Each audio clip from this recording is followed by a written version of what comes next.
let's talk about the coaching fulfillment iceberg. We start at 10K and we go all the way down to $1 million a month. So let's see how far down you can get as a coach and how much you already know. But let's start at the very top. Okay, so let me take a caller here and let's get started. So first you have marketing and then you have sales, but we're gonna talk about your fulfillment structure, right? Because that matters a lot once you wanna scale.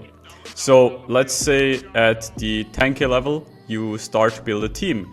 Those things are easy. Most coaches know about that or understand that they only can scale once they have or build a team around themselves, right? Because alone, it's almost impossible to go from 10K to like maybe 25K is still possible, but after 50K or 100K, you're not gonna do everything alone, okay?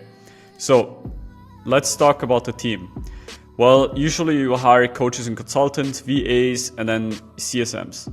Coaches that don't have CSMs are probably not yet on that level that they understand that they need to have client success in order to grow the business.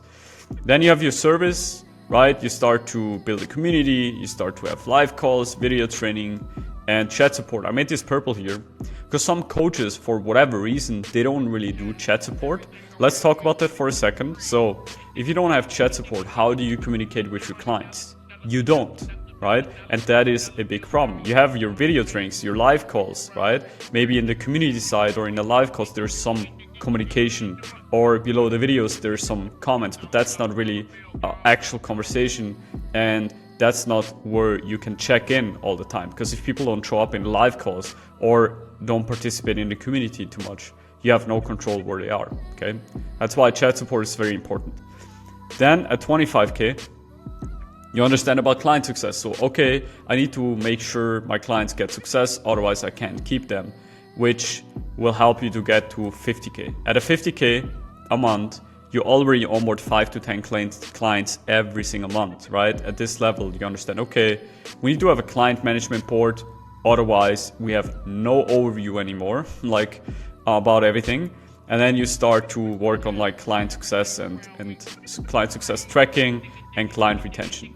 And at this level, you also probably try with upsells and resells, or try to build upsells and resells the first time. That is like without any fundamentals, but you try at least, right?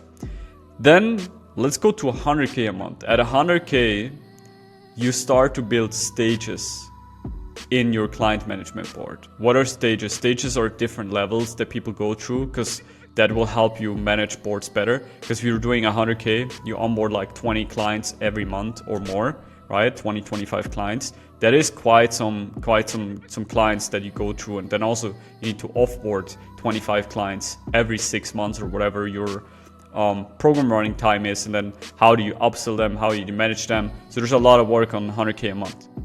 Then you're gonna go into controlling much more with your client management board. You start to track SR, CSR, TTV, time to value, for example, right? And you really start to work with these metrics. And you work on more program upgrades.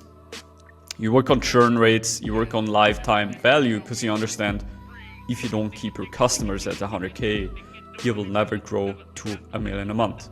Then to get to $1 million a month, right? Most people, they just scale from 100K to $1 million a month with marketing.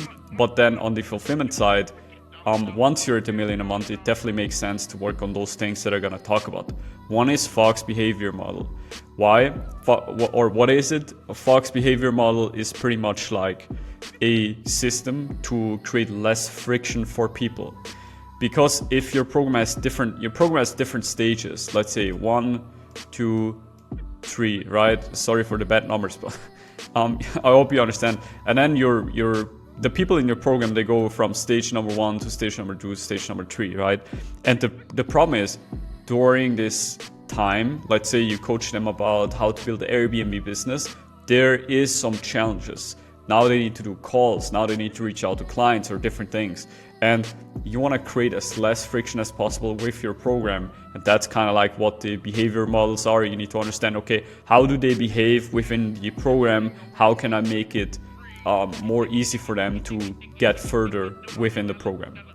Then you definitely also want to work on value loops. Value loops are different ways how you keep your customers in a loop. And that's not in a bad way, it's in a good way, because value, right? Value means you understand where do people end after the 5 months and what stage are they after the 5 months, as an example, in your program. Then once they finish, you will start to understand, okay, they finished the need that they had, which is, for example, building their Airbnb business, but now they created a new need. Now they need to run their Airbnb business. Maybe they want to learn how to scale an Airbnb business. Or if they learn that already in the program, there's another need that just got created. And that's where value loops come in. That's where we find out, okay, what is the new need? How can we create a second program that helps them to get the new need fulfilled, or build value within the new need so we can keep them as a customer. And then you're also going to work on psychology. You start to really analyze things. You start to dig into data, into surveys and stuff like this to really understand, okay, what are the people that we work with, etc., etc. And you collect massive amount of data. If you're at $1 million a month, one of my clients is doing over $1 million a month, you're collecting lots and lots of data, and you need to work with that data, okay? If you don't work with data, well, it's kind of useless. And then with that data, again, you build better upgrades, you build better resales and upsells, and again, you probably overall build massive client retention and massive amount of value loops to keep your customers for a very long time. So your lifetime value constantly should go up, and your churn rates constantly need to go down, and also your client success rate should go up constantly. And then you have a very, very killer program that is almost indestructible, and it's a very long-lasting business, right? Most companies that do 100K with their coaching offer and don't focus on those things, they will go out of business again after their, I call it prime cycle, after they went through their prime cycle and they kind of like finish the hype of the market. Because if you go in a new market, you build a coaching offer, you get in your prime cycle and you get all the hype, then all the people join, then after a while that flats down. So if you don't work on those things, you're gonna go out of business again, because your revenue will at one point touch the expenses that you scaled with scaling the company, and then that wipes out businesses usually. I hope that makes sense. But if you're at 100K a month, you definitely want to work on those things, and you definitely don't want to miss out on client retention, because that's what will keep your business growing and going for pretty much ever.